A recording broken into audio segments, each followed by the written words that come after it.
ভাগ্যশ্রী কিচেনে সবাইকে স্বাগত। আজকে দুটো টিফিন আইটেম নিয়ে এসেছি। আজকে বানাবো চিকেন চাও। তার জন্য প্রথমে আমি চাউমিনটাকে ভালো করে জলের মধ্যে সেদ্ধ করে নিয়েছি, সাথে দিয়েছিলাম কিছুটা লবণ আর সাদা তেল। চাউমিনটা সেদ্ধ করে নিয়ে ঠান্ডা জলে কিছুক্ষণ ধুয়ে নিয়ে রেখে দিয়েছি। তারপরে আমি কড়াইতে সাদা তেল দিয়ে তার মধ্যে দিয়ে দিলাম পেঁয়াজটা দিয়ে 2 মিনিট ভাজার পরে দিয়ে দিয়েছি গাজর দিয়ে আরও 1 মিনিট ভাজার পরে তারপরে দিয়েছি কাঁচা লঙ্কা দিয়ে আরও 1 মিনিট ভেজে নেওয়ার পরে তারপরে দিয়ে দিয়েছিলাম কুচিয়ে রাখা চিকেনটা আমি সরু সরু করে লম্বা লম্বা করে কেটে নিয়েছিলাম। চিকেনটা দিয়ে আরও 5 মিনিট ভেজে নেওয়ার পরে আমি তার মধ্যে দিয়েছিলাম 1 চামচ মতন সয়া সস আর 1 চামচ ভিনেগার।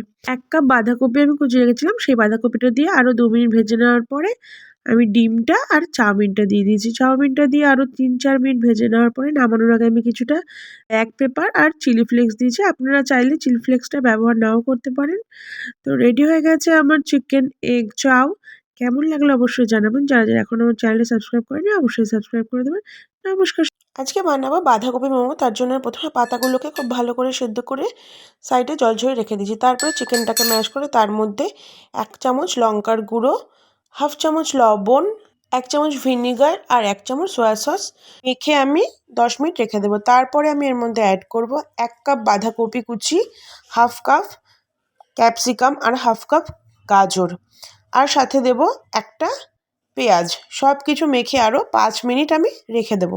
সবশেষে আমি এর মধ্যে অ্যাড করব বড় 1 চামচ আদা রসুন বাটা। পাতাগুলোর মধ্যে এই পুরটা দিয়ে ফোল্ড করে রেখে দিয়ে তারপর আমি প্যানের মধ্যে বাটার দিয়ে এগুলো এপিট ওপিট সেঁকে নেব। আপনারা চাইলে এখানে লঙ্কা গুঁড়োটা অ্যাভয়েড করতে পারেন। কেমন লাগলো অবশ্যই জানাবেন। যারা যারা এখন আমার চ্যানেলটি সাবস্ক্রাইব করেনি অবশ্যই সাবস্ক্রাইব করে দেবেন। আর নতুন কোনো যদি টিফিনের রেসিপি দেখতে চান অবশ্যই বলবেন, আমি অবশ্যই দেখাবো। নমস্কার সবাইকে, সবাই খুব ভালো থাকবেন। দেখা হচ্ছে আপনাদের সবার সাথে নেক্সট ব্লগ।